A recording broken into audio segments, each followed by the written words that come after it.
We love you, we're here for you, and we are just so sorry for your loss, and we have your back 100%, and we are always here for you just as he was always there for us.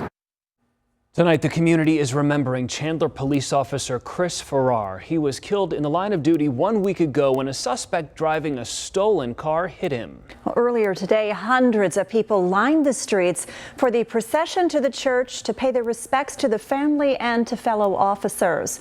We do have live team coverage for you tonight. We're going to take a closer look at Officer Ferrar's life, but we want to start with Whitney Clark, who has more on this morning's procession. Whitney?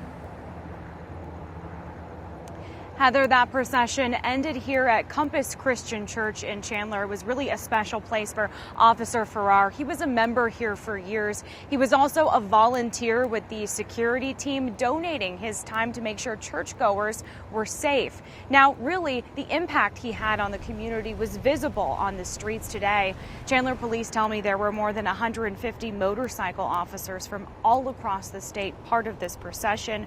One young man, an aspiring police officer himself, came out to pay his respects. Here's how those who knew him describe Officer Ferrar. As a police officer here in Chandler, Chris always showed up to work with a smile. He wanted to help people. He was the ideal officer. When he would go to calls, he wanted to make that connection with you.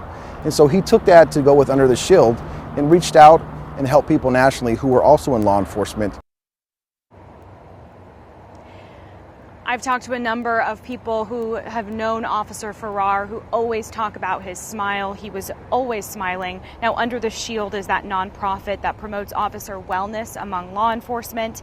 That's who Officer Ferrar worked with as a certified stress coach. After a dark time in his life, the founder of the organization says he really wanted to help others. Now, and because of his work with that nonprofit, there were people here today actually from really all over the country that knew him and had some kind of connection to him and wanted to pay their respects. His memorial service will also be here tomorrow. In Chandler, I'm Whitney Clark with Arizona's Family.